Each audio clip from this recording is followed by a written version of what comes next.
We used to send everybody in the company a daily SMS with all their information about what happened last night. And all of our investors got the same SMS every morning. That's one of the best things we've done. Welcome to the Logan Bartlett Show. On this episode, what you're going to hear is a conversation I had with co-founder and co-CEO of Monday.com, Eran Zinman. Eran has built Monday into a business worth over $14 billion. Eran and I talk about a number of different things, including the operating discipline and focus that has allowed Monday to blow past a number of their initial competitors, as well as his views on how AI is going to change the potential for businesses like his, some of the implications that exist for things like pricing. It feels like almost nobody cares about cash. Like everybody talks about financial value, but at the end of the day, you cannot go to the supermarket and pay with LTV. Like you cannot do that. As well as the culture that Monday.com has been able to build. Really fun conversation with someone that I've long admired and been curious about how they've been able to execute in a otherwise very competitive market as well as they have thus far.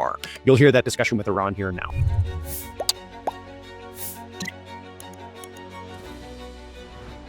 Eran, thanks for doing this. Great to have you on. Thanks for having me. So maybe first, for people that don't know, how do you describe what Monday.com is? Oh, wow.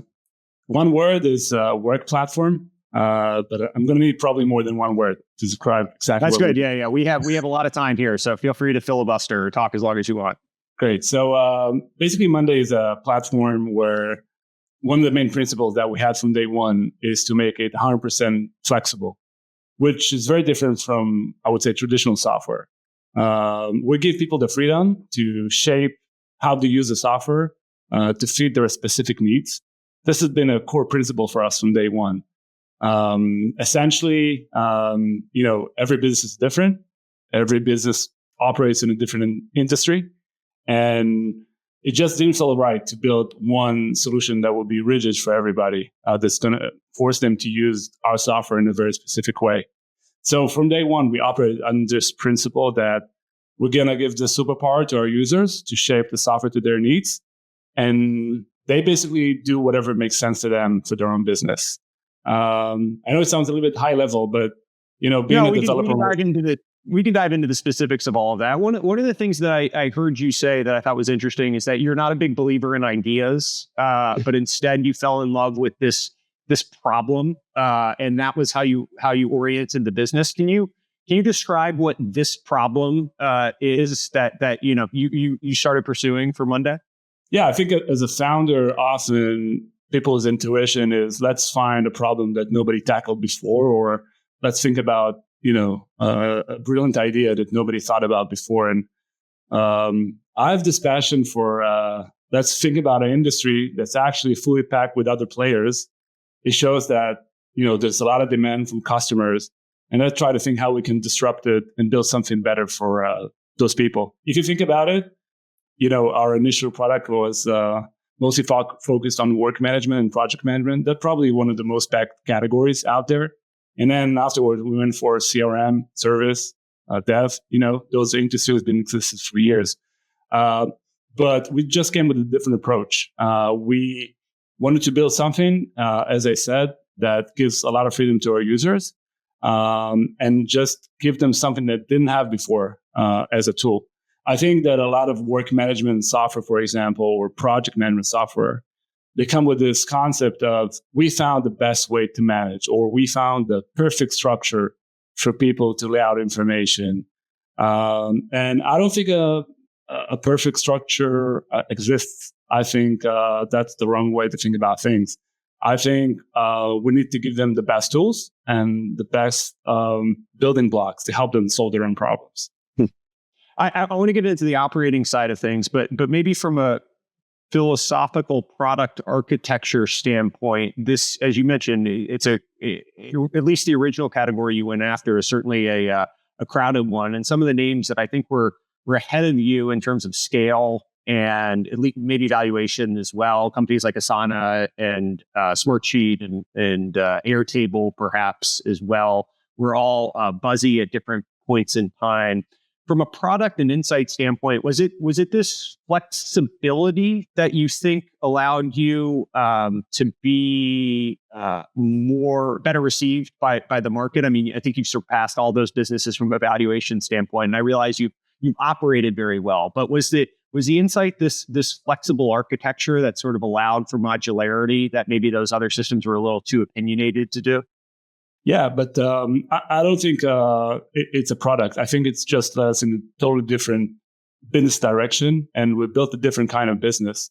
When we went public initially, about 3.5 years ago, investors compared us to the companies you mentioned, the Asanas of the world, the Smartsheets, private players.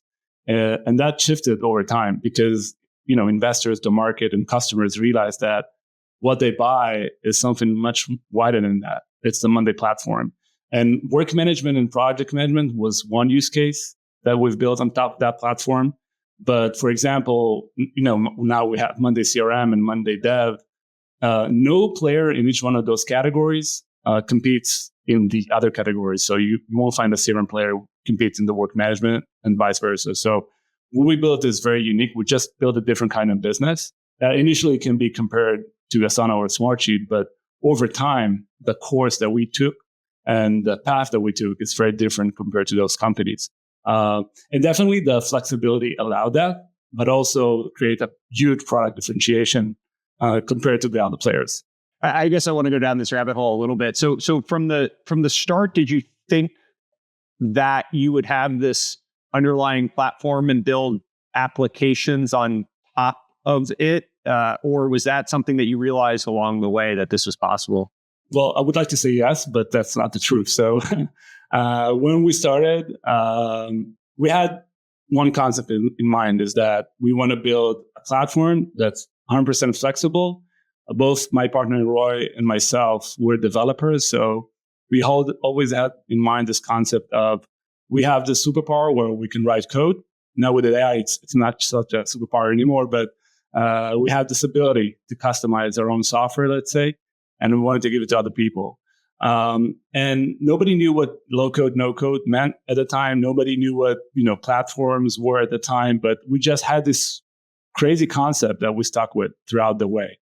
And along the way, we found that because of that belief and that concept that we kind of stuck with, it just led us through this path. Because when we launched our first version of the product, we thought initially it's going to be mostly startup tech companies using us, traditional industries. I had no idea that, today 70% of our customers is going to be non-tech companies. I had no idea that we're going to have customers from, hotels management all the way to retail to other verticals that I have no idea how to operate in, but they use the Monday abilities to build their own software.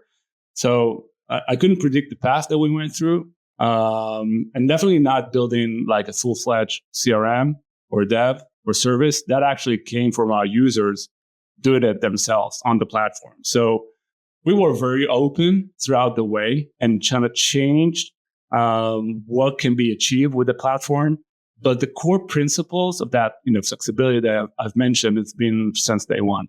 Is there a broad insight there that you would potentially espouse for founders that are listening and thinking about their journey and where their product can take them? It sounds like maybe you were less opinionated about where you were headed and more receptive to being nimble along the way. I realized at one point, like the Pulse way back when, the former name of Monday.com was centered on like an entirely different application of maybe this product that versus the one you ultimately found initial success with. And so I guess, is that something that you would recommend for founders in general, or do you think that was unique to your end market?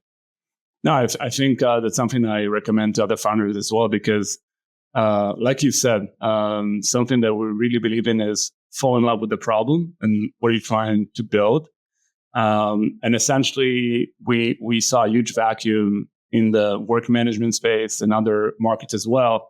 But we were open to change the products along the way. And I think a lot of founders kind of fall in love with one specific solution. And I don't know any successful company. I don't think back in the days, take Microsoft, for example, they would imagine they're going to have gaming consoles or AI or even Office. But this is how you create a huge company. You change it up along the way. I don't think that's a disadvantage. I think a lot of founders feel that if they change course along the way, they somehow failed. And I think the opposite. That just proved that, you're resilient and you can operate and you can change because the reality changes all the time. The market changes, etc.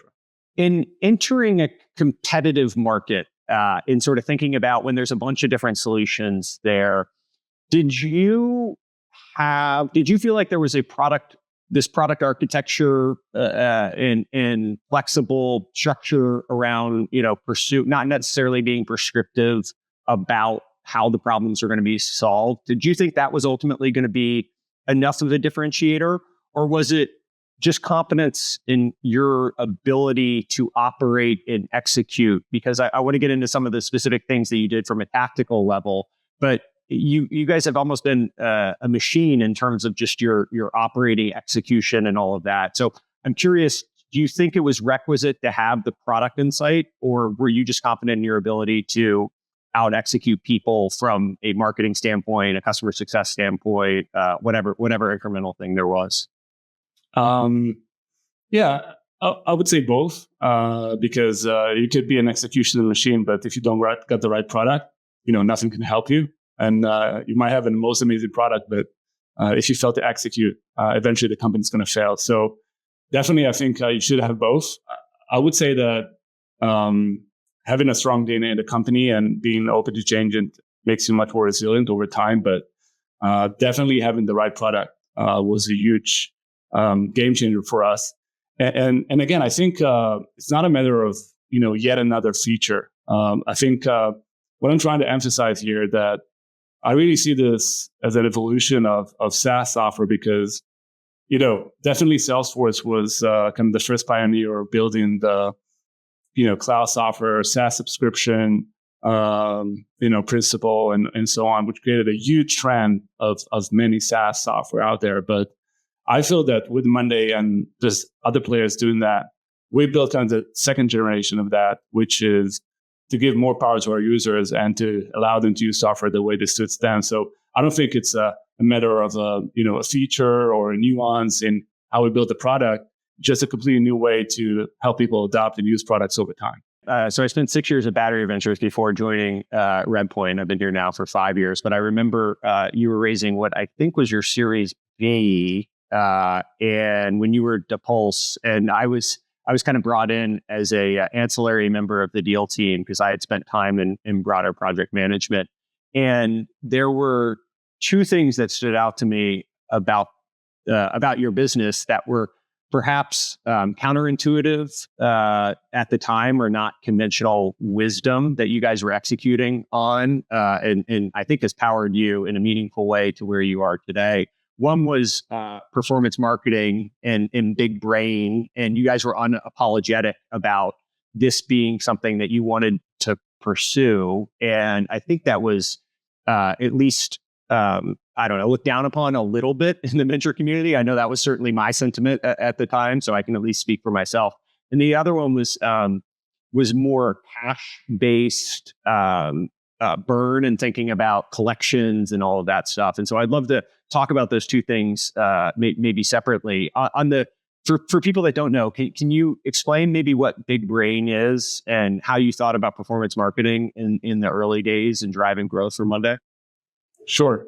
First of all, I think Roy and myself are probably one of the worst raisers of venture funds. I don't know. You guys did a good. Listen, venture fundraising is a means to an end, and so I think if you build a good enough business, ultimately you get to be pretty good at fundraising because people will find you. So I think you did a good enough job to get to where you are today. Yeah, no, I appreciate that. I think it's better to build a good business and be lousy at raising money than the opposite. So I think that's right. One of those ends up sustaining itself, and one of those ends up, burning up or going bankrupt or whatever. I'll take it. First of all, we built a platform called Big Brain. Just to explain what it is, it's not a product that we sell. It's a system we built in-house. Actually, it's not very intuitive, but we were like 6 or 7 people total in the company. So like super early days. And, our initial intuition, let's use something off the shelf, analytics software off the shelf.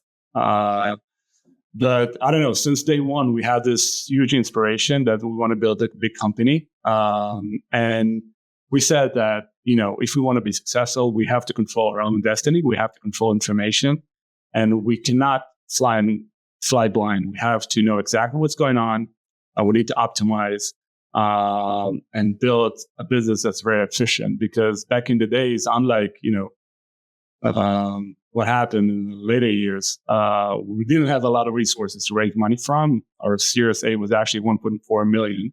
Well, you could call it like a seed round, but, we had to be very efficient in how we spend money. So since day one, we tracked everything, literally everything.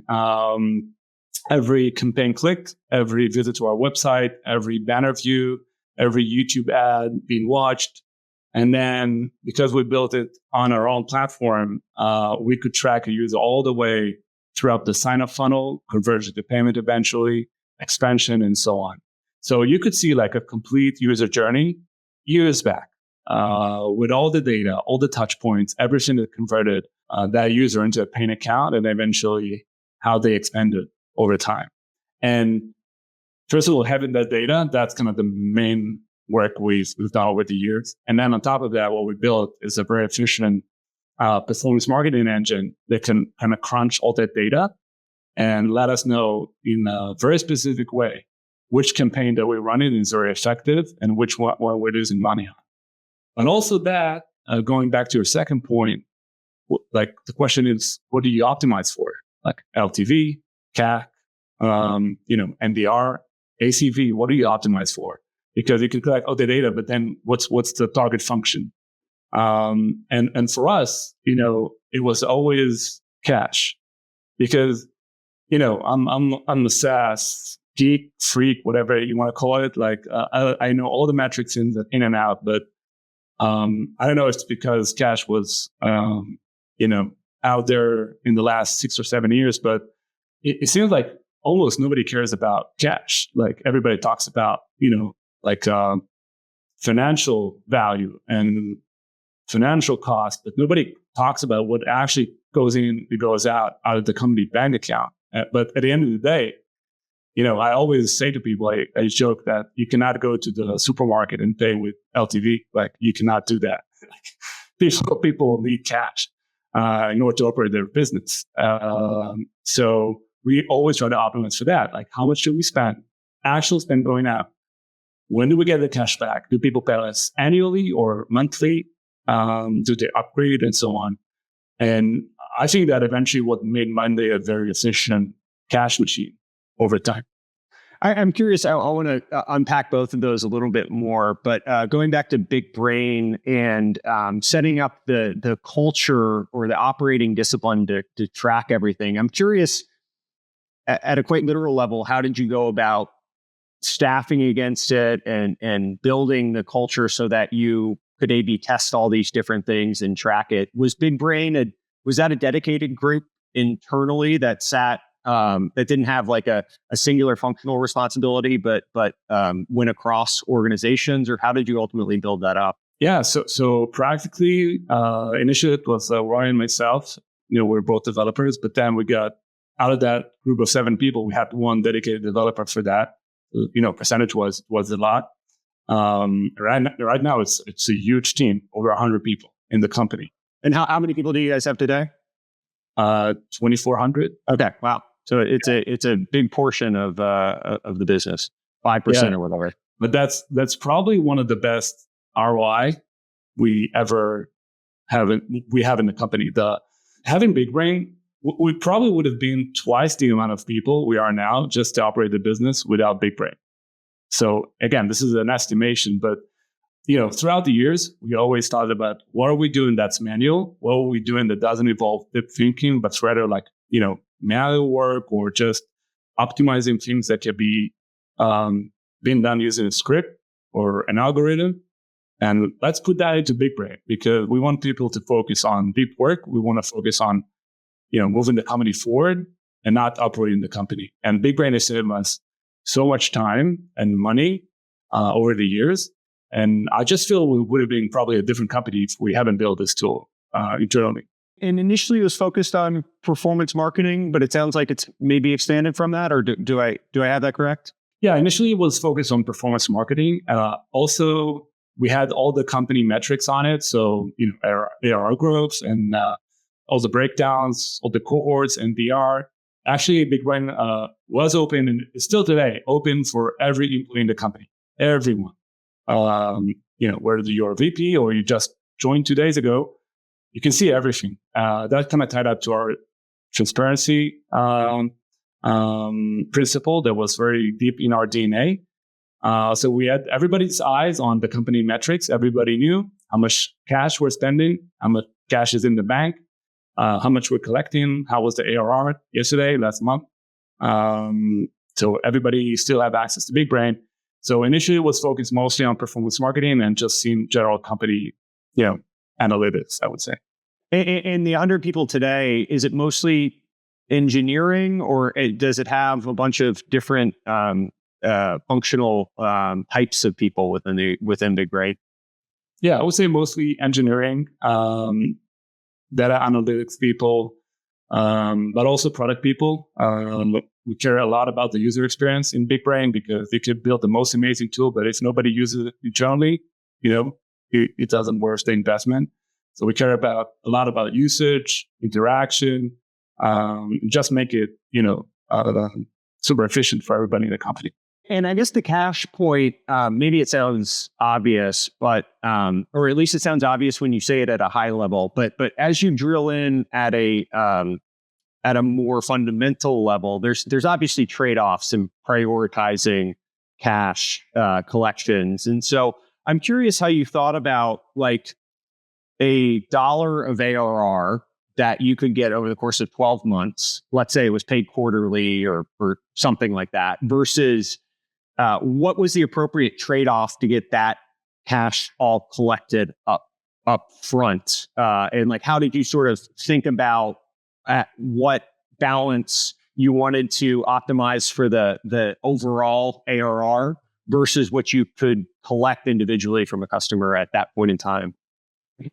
Yeah, I think that's the point, because I think a lot of people, when they think about we want to be more aggressive or we just raise another round, we can spend more on acquiring customers.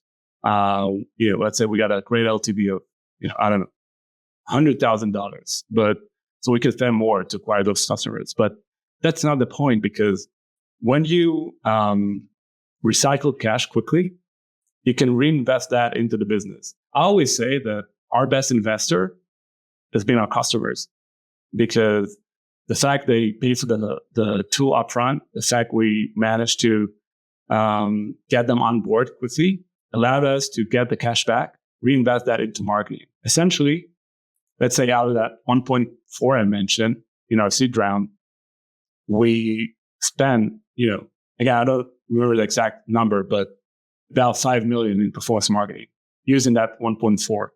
So that's being aggressive. That's capturing larger portion of the market and being very efficient, as opposed to, spending that 1 million on getting, great customers with long LTV. Then you have to wait out for that LTV to become real cash you can reinvest in the business. So for us, being very efficient and aggressive and growing rapidly was, how can we, quickly grab a significant portion of the market to fulfill potential as a company, if it makes sense. Yeah, totally. I'm curious, as you mentioned, like plowing more money back into performance marketing. If I remember correctly, or what I had heard from investors way back when, you obviously had to diversify the different channels of acquisition that you went after. And I forget what the first one was that you targeted. Maybe it was it Google AdWords or something? What was it, Facebook? Maybe what was the first one? It was Facebook, actually. How did you think about like the platform risk or going deep into a single channel versus A/B testing others from the start and figuring out what other ones could find different efficacy around it? Did you try to be diverse initially, or did you just go as far as you could in one, and when you started to saturate that, go after others? It was more about going deep initially on Facebook ads, but that actually led to a great outcome, because I feel that if we were very specific to begin with, we probably wouldn't have realized the potential of what the platform can deliver, because, essentially, everybody is on Facebook or YouTube. Even if you're a, high-level executive or a CEO or, a Fortune 500 company executive, you're probably going to be on Facebook at some point or YouTube. So you have access for everybody, tech or non-tech. And just because we did more of a broad messaging, just captured different type of audiences and verticals that we couldn't have imagined that have potential to be our customers. And then eventually when we went on to go on other platforms, I feel just the inventory that we felt that we could target was much wider than what we initially thought it was. Yeah, I remember you guys are super successful with different like landing pages, and you would have pretty bespoke, at least on Google SEO, when I would type in, I don't know, HR onboarding template or something, you guys always ranked really, really high in terms of like building sort of modular presentations of what the functionality could exist within it. And obviously it was under same underlying primitives or platform within it, but a lot of different modular applications of it that you were then able to sort of tie out to, I assume, Google Ads in that case, or Facebook or YouTube or whatever in terms of personalization. Yeah, I think that eventually the way people, search tools online, they have a very specific intent or a business need thereafter, and they need immediate satisfaction usually. I often joke with people that we build this very modular platform, but nobody goes on Google and search for a flexible platform. Nobody does that. That's what we want to build, but nobody searched for that. Yeah. VC is like that, but customers like problems being solved, right? Exactly, and it makes sense. So we always said we need to serve our customers and drive them towards our grand vision, and not vice versa, like wait for our customers to convert to our vision. We need to be there where they are. So what we've done is, like you said, because money can be anything for everyone, we package it for different people's needs and get them started. And then eventually they discover what they can actually do with the platform. I want to talk about AI more generally in a second, but I guess I'm curious, just because we're on the performance marketing thread. I assume you guys have been experimenting with some of the different types of advertising that you can do in this generative AI world. I'm curious, are there any interesting takeaways or things that have been counterintuitive to you in the early days of playing around with some of this stuff? In terms of the actual ad creation or other stuff? I mean, all the above. I guess maybe, how do you think about advertising on some of the AI platforms that are coming out? Like, I assume Perplexity said that they're going to start doing advertising, I think, next year. ChatGPT at some point, I assume will have some advertising stuff around that. So I guess that's an interesting question, but that might be a little more speculative. I'm curious on the more generative side of actually presenting these ads on things like Instagram or Facebook or YouTube, where you can actually create copy or different types of A/B tests around things that are generative in some way. I'm curious what you guys have seen in that. Yeah, I mean, we do use some tools to generate, ads, but I would say it's a significant way for us to generate ads right now. It might change in the future. It still involves some, humans in the process. But in terms of advertising on AI platforms, definitely open to it. I mean, we're open to any platform, I would say. But once that's become available, we'll be happy to explore it.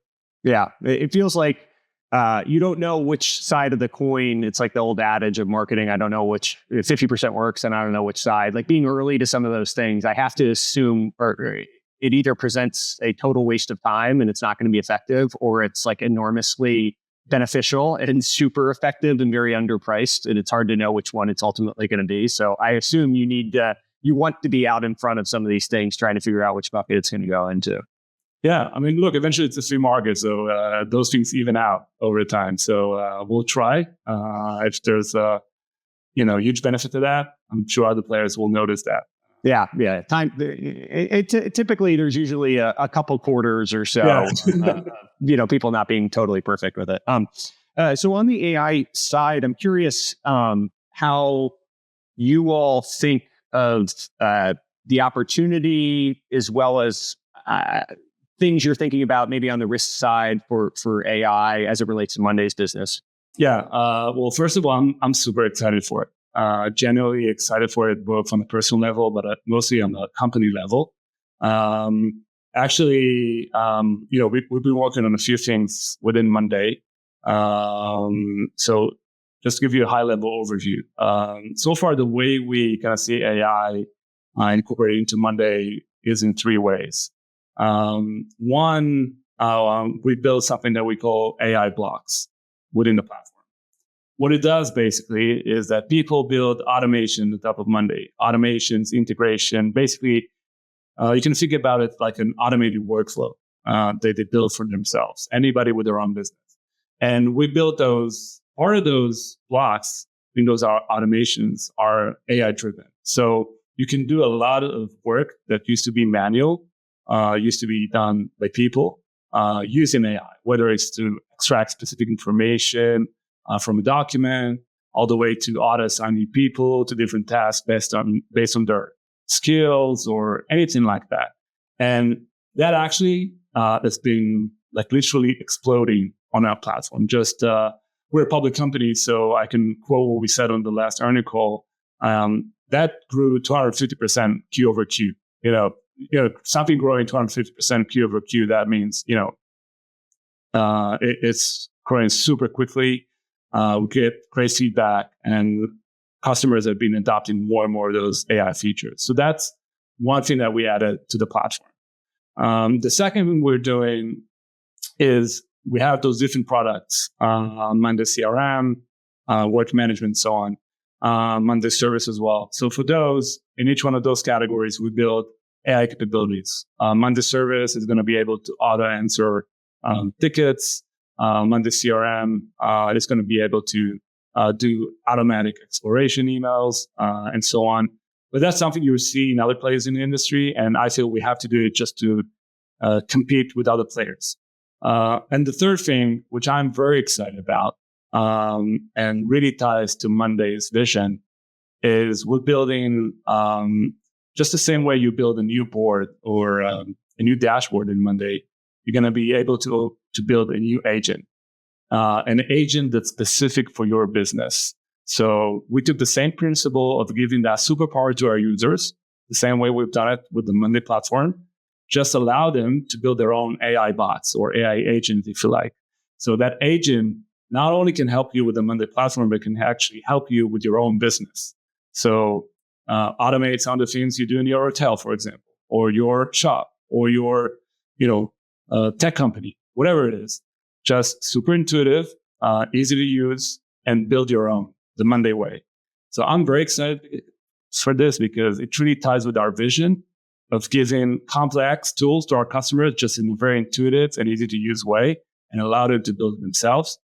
And we now going to give access to the most advanced technology to almost everybody, all of our users, which really excites me. As you think about this move or shift to people doing work within your system, to people using your system to do work, and maybe this agentic world that we're moving towards, I'm curious, a lot of our companies are dealing with or considering the implications from a pricing standpoint. And I realize you guys are a public company, and so there's only so much that you can share around this. But I'm curious how you guys, you've historically been a little more centered on seat-based pricing. Do you think that proves to be the model going forward for you, and you just figure out some of the add-ons that or some of the agentic things that or automations that you're going to offer as well? Or do you think that the model actually maybe shifts to more usage as perhaps less people are actually logging in on a daily basis to do the work, and instead letting your system do the work for them?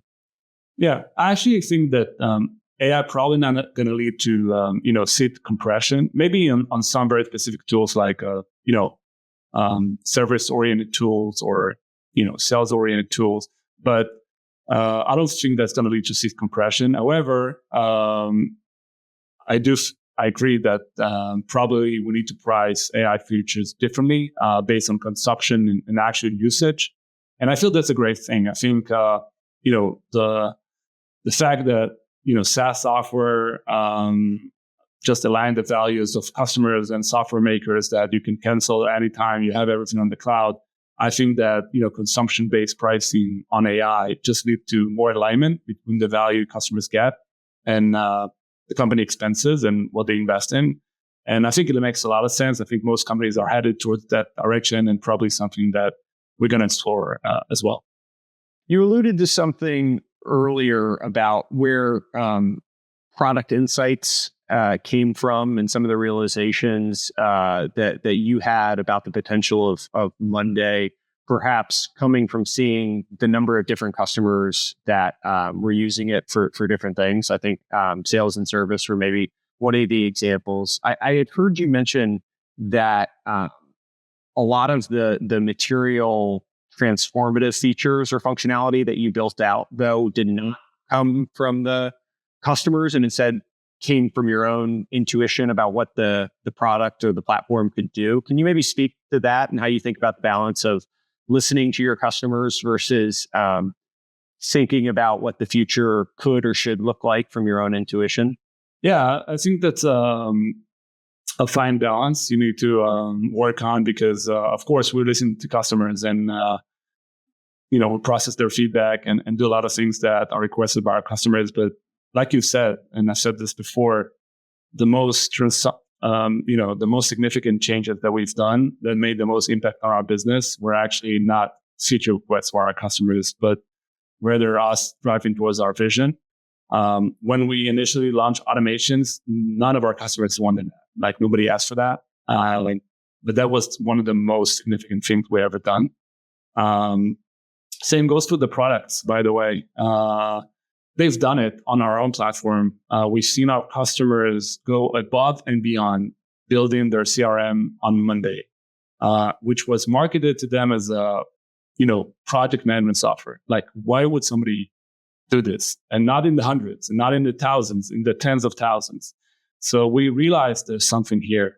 And nobody asked for a specific product, but we just saw what they've been doing with the platform and decided to take this a step forward.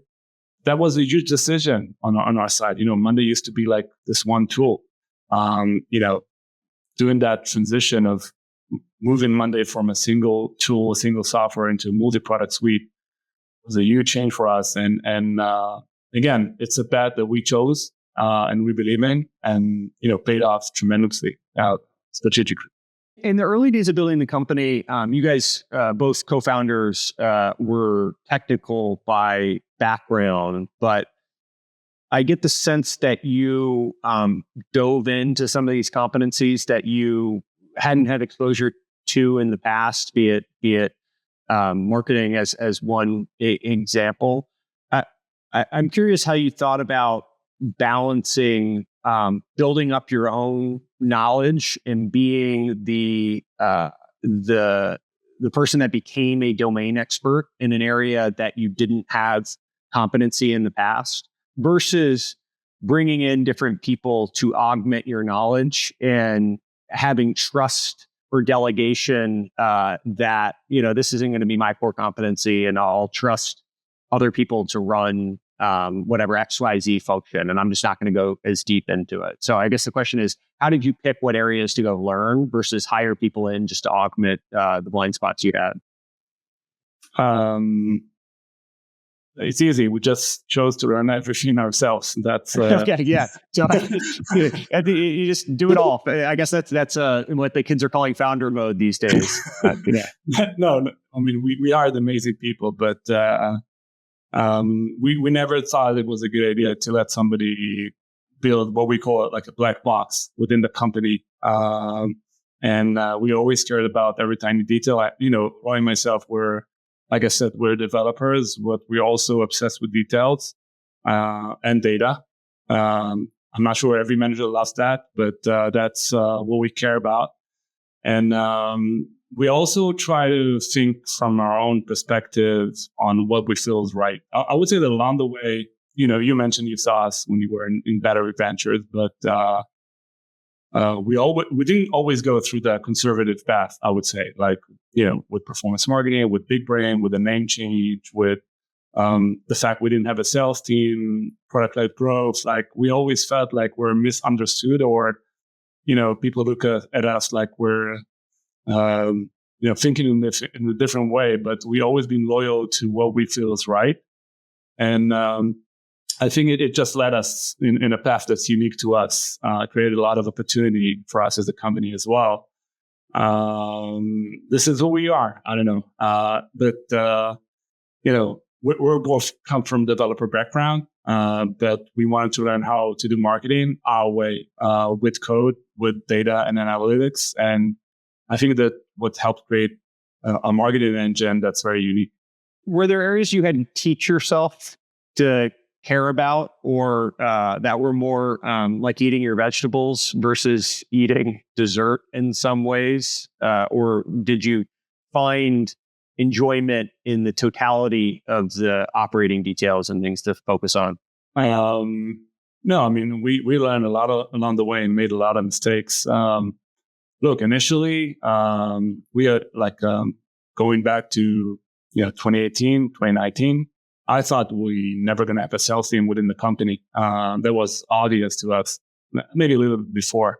We were sure that the best way to succeed is to build an amazing product, and then everybody in an enterprise company is going to adopt it.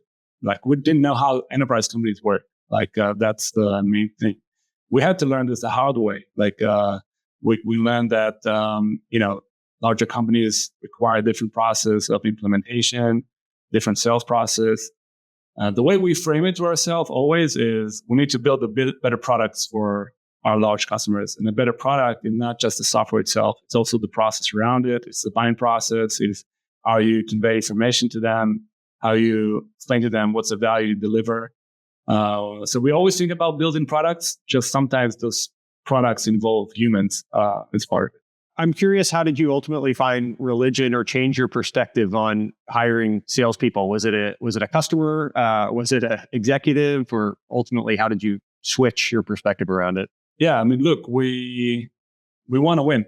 We want to be successful. We want to build a huge company, and we'll do whatever it takes. And we have our strong beliefs, but sometimes we're wrong.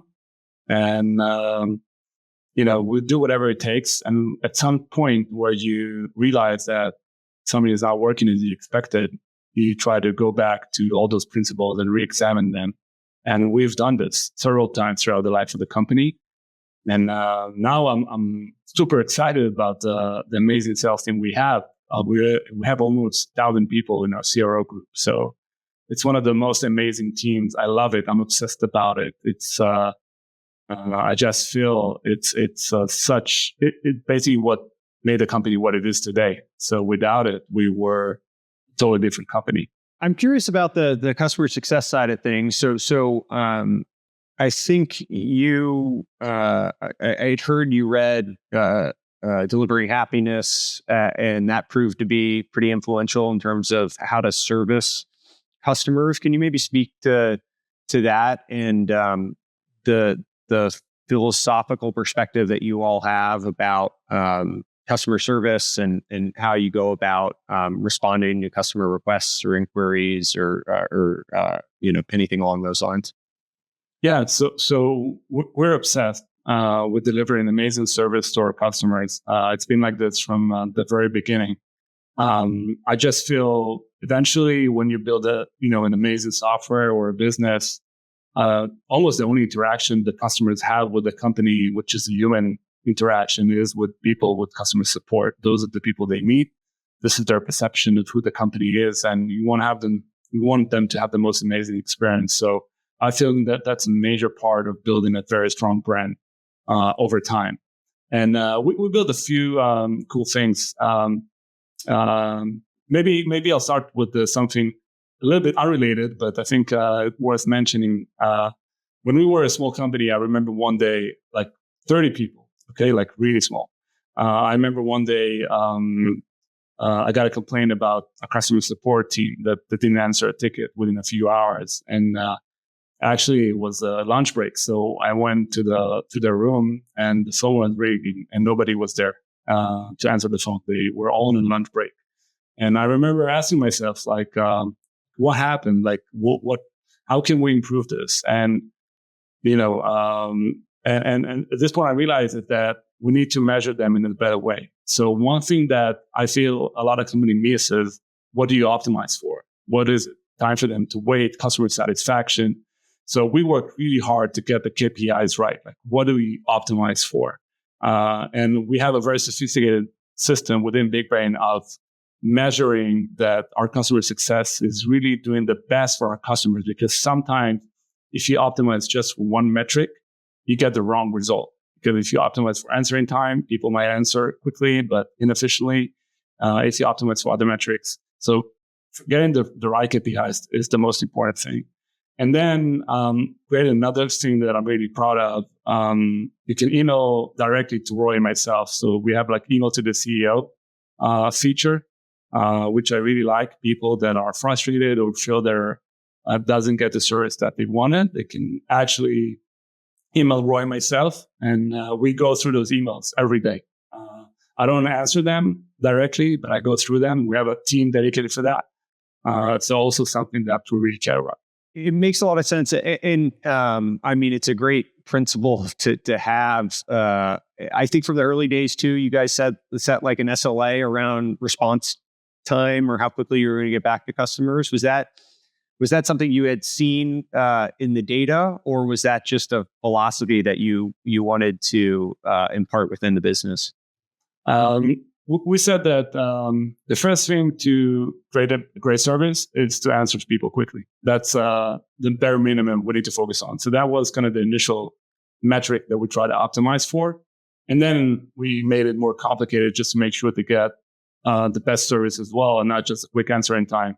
That was a great start to start optimizing that team and that process. I know that you think of a bunch of elements of running the business, like shipping products.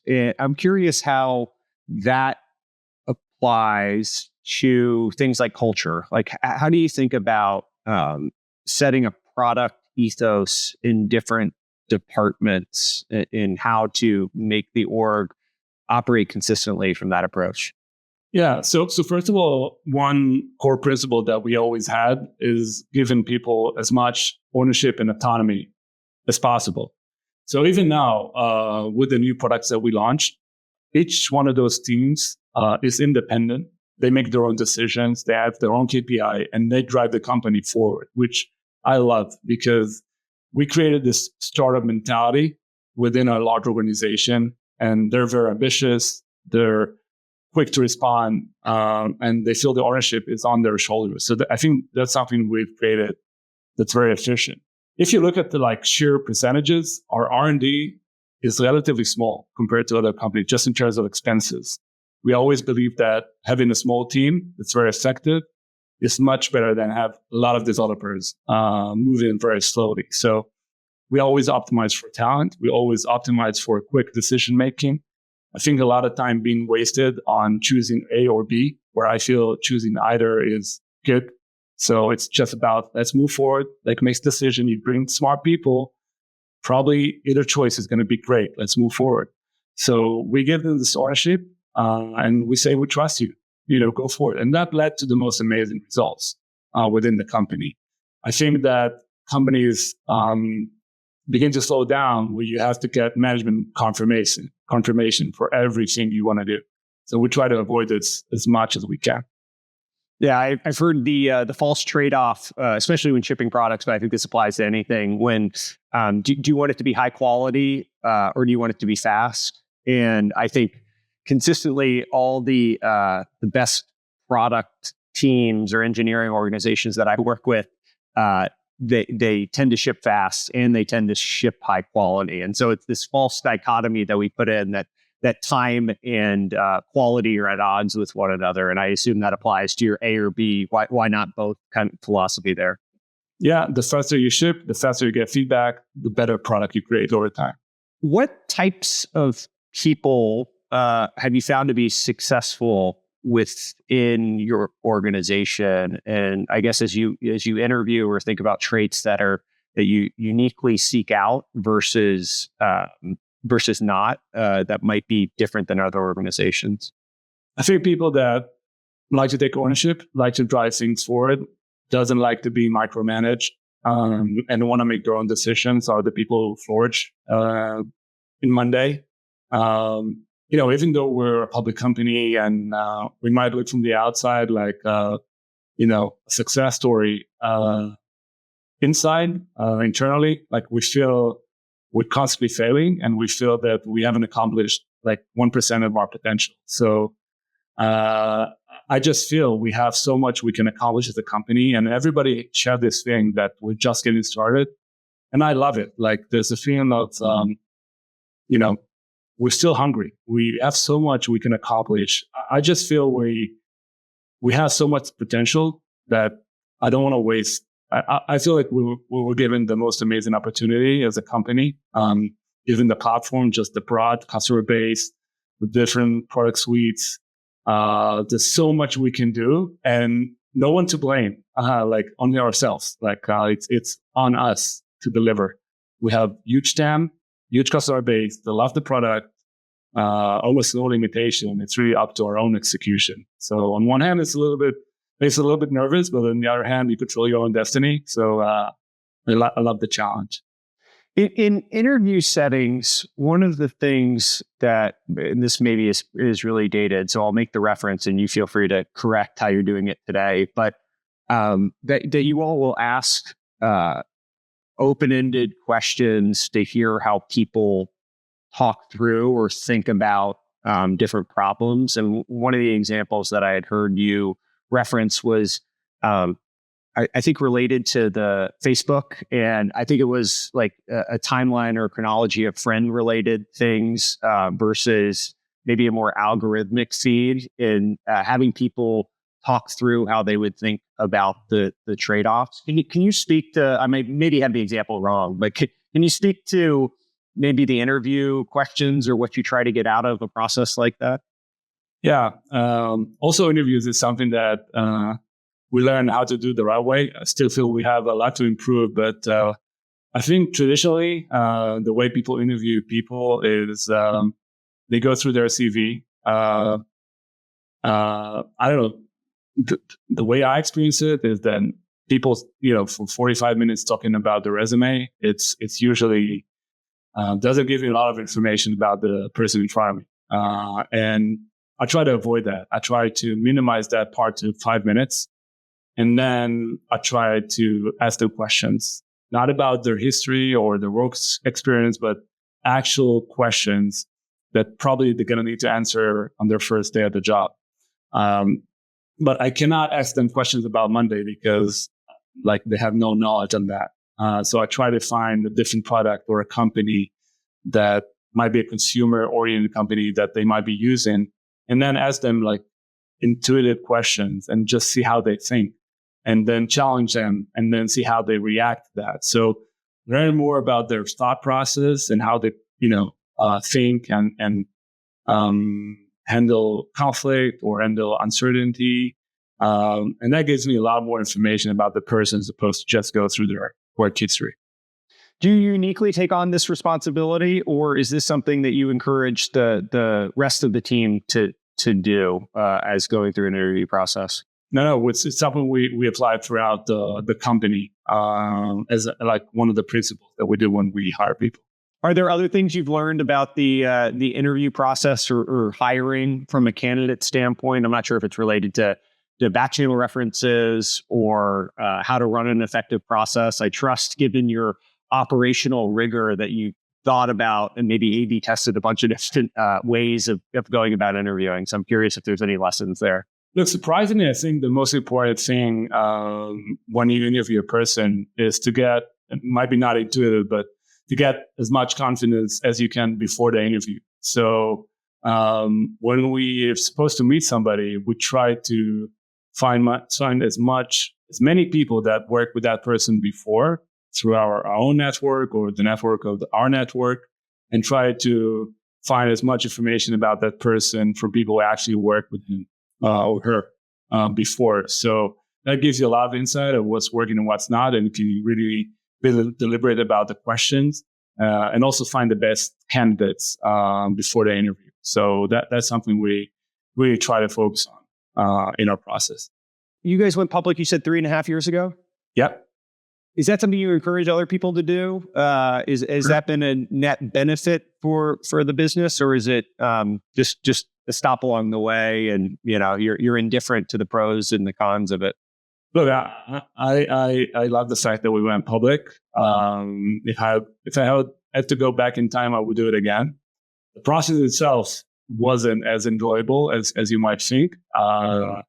But I've been through it as a observer, so I think it's not very enjoyable. But so maybe that the average person would think. But yes.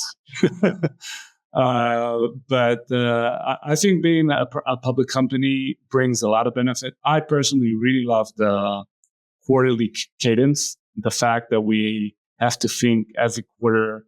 I used to love board meetings before going public. And people ask me why, because it's forced me to think. It forced me to prepare. It's forced me to think about strategy. And now we need to do this in front of all of our investors, all of our public investors. And, one thing that was, I wouldn't say surprising, but I found out that public investors are super sophisticated. I always thought that the private investors, knew exactly how SaaS companies work and really understand the business model. But I would say public investors are as sophisticated, if not more even, because they're also super interested in financial information. So for me, the whole process of learning from investors, getting feedback, and our approach, both Roy and myself, we try to learn, genuinely learn from people, and we ask investors, what can we do better? What are we doing wrong? We don't try to appear as somebody who has all the answers, but rather that we on a learning process. And I feel this builds a lot of confidence and also really help us in our journey as a public company. It's interesting. I think some of the smartest people are public market investors. And so I agree with your sentiment that there was probably 10 years ago when the SaaS, there were maybe, or 12 years ago, or 15, whatever it was, when there were 6 or 8 SaaS businesses, and most of them were kind of enterprise oriented, that there was just a lack of appreciation or understanding for some of the things related to how to build SaaS businesses. And so the private market had a much deeper appreciation or understanding of all that stuff. But now, I don't know if it's 75 or 80 or 65 or whatever the number is, but there's so many data points out there. And the public market is just so attuned to the different changes that occur in these businesses. And they're just very good pattern matchers against all that stuff. And so I find them to be super sophisticated in terms of their understanding and observations around detail and all that. Yeah, 100% agree. Have you found that that there's been more of a short-term focus in the public markets, or have you been able to balance kind of the medium-term objectives with the near-term and the expectation setting with your public investors now? That was actually another surprise for me, because all the investors that we talk with are all long-term, even now on the last earnings call, our stock actually went down after the earnings call, and I was surprised. We got great feedback from investors, long-term investors, and they really kind of look at the business, what's working. So a lot of them really focus on the long term, and we got great feedback from them. So I just feel that similarly to a private company, as a public company, also obviously you got the hedge funds, you got the retail investors you don't have control on, and they see kind of short-term gains. But there's a lot of long-term investors, great ones, that really supportive and kind of hold for the long term. They understand the strategy, they care about the product, they care about the vision. And that was, great to see in our journey as a public company. One of the things that became evident to me in prepping for this, as well as this discussion, is just how detail oriented you and Roy seem to be, and just the operating rigor that you have for the business. I'm interested. Is that something that you've always been? And does that date back to you as a kid? Did you have like a meticulously clean room, and you were always on top of all this stuff, homework done well in advance of it being due, or was that something you've learned professionally to focus on? Look, if you ask my mom, my room was not clean, but my folders in my computer were very tight. So I organize what I care about. But I don't know. I take joy out of making this machine, this company, more efficient. It just feels satisfying to know that we're doing something right. It feels satisfying. We have the saying here that we love to hear problems. Rory and myself, we love to hear problems. We love to touch problems. We love to go deep. And that just encourage everybody on every level to share what's not working. I think a lot of companies, they have this tendency to ignore problems, and they tend to grow over time and become serious problems. And I think one of the things that really help us scale and grow is that we always try to figure out what's not working. And once we do, we have this sense that we can fix it, whether it's big or small. So we get excited from finding problems, as weird as it may sound. I'm interested. You all have a bunch of data that you run the business on and metrics that you track. How many core metrics do you think about on a daily basis? Is it 6 KPIs that you sort of use as the North Star, and then another 150 that fall out of it, or do you track 30 as kind of the core framework by which you run the business on a daily basis? Yeah, so actually, Big Brain built internal mobile app that's called Monday Morning. It's a tool we use internally that people have on their mobile, and you can see in real time on all the main KPIs.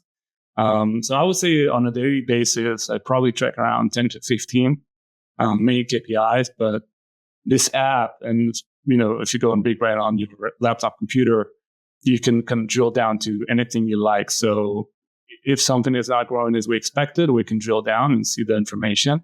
Different teams focus on different types of the business, but usually on a day-to-day basis, we try to kind of share the high-level KPIs. Actually, when we were a private company, we used to send everybody in the company a daily SMS with all the information about what happened last night. And all of our investors got the same SMS every morning. That's one of the best things we've done. And nobody was surprised at the end of the quarter. Nobody was surprised before the board meeting. Full transparency with your investors. And it's one of the things that really I'm proud of. And I think created a very efficient board for us over.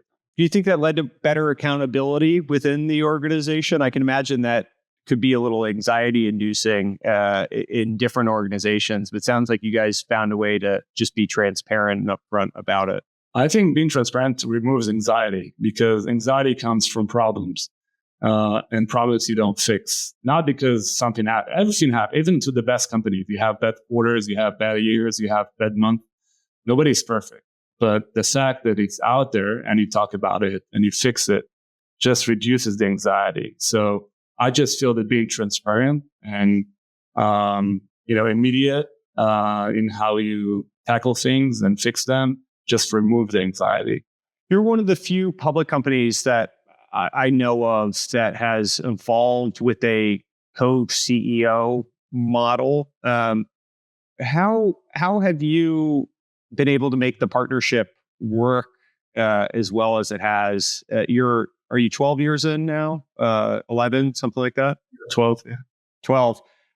Do you guys end up dividing different functional areas of responsibility, or do you both oversee the entirety of the areas within the organization? How does that work? Yeah, so first of all, Roy, my partner, is really the most amazing partner I could hope for. And when we started the company, originally he was the CEO and I was the CTO, although he's as technical as I am. But how did you guys land on that, by the way? It was just, he started a few months before me. So And we didn't care. So we just said, okay, let's do it this way. But I remember first week, he told me, Eran, I want us to do everything together. And I said, of course, we're co-founders. They said, no, I want us to do everything together. It's like CEOs. And I said, okay. And that's kind of suited my character as well. And what's so special about Roy, a lot of things, but he doesn't have any ego. Like, he doesn't care about himself. He cares that the company is going to be successful. And that's something I always appreciated about him. It's not about himself. It's about the company. And that also made me kind of let go of my own ego. And I said, look, I'll do everything with you. And I don't care about the title. Whatever you want, we'll do it together. And we've done this. And, it's funny because in the early days, we would meet investors, maybe like people in your team, and we would confuse them because, I sometimes might talk about the business model and Roy will talk about the technical part. But he was officially CEO. I was officially CTO. And I saw their confused look on their face. And then after a few years, we decided to make it official to be co-CEOs. But it's been like this from day one. Look, I really feel it's like a hack that we have on building companies because we share the burden. We talk about everything. We talk hours every day. We actually both live next to the office. We walk home almost every day. We talk for hours and hours. I just feel, I share the burden with somebody. I'm not alone. A lot of people describe being a CEO as a very lonely job. And we're not lonely. We got each other and a great leadership. So I just feel it's a huge benefit. And also, when we go to investor conferences, we're one of the only companies that have 2 rooms. So we meet twice the amount of investors. You can divide and conquer. It sounds like you do everything together. Minus, you can divide and conquer a little bit on the investor conversations. I guess I didn't have this in my research, but how did you two get to know each other originally? Yeah, so I actually know Roy since I was 18. We've been in the same unit in the intelligence force. He's actually 5 years older than me, so he actually recruited me to the team. He was part of the team. And we both had startups before Monday, and we kind of talked throughout the years, but then eventually we decided to do something together as co-founders after like 10 years that we know each other. Are there any lessons from your co-founding journey that you would impart to people that are listening, either have already started a business with an existing co-founder or maybe thinking about starting a company and evaluating who the right co-founder should be? Yeah, I think eventually a lot of companies fail because of founder relationship. And people, I think, undervalue how much this is important because it's such a significant part of making a company successful and scale, this relationship. And because of the fact we were both without ego, the fact that we care about the company being successful and we knew what we care about when we built the company, we were very aligned up until today. I think that really helped us go through. And we went through a lot, ups and downs and hard times and good times, but our relationship's always been very stable. And I think that really gives us a lot of confidence towards the future as well.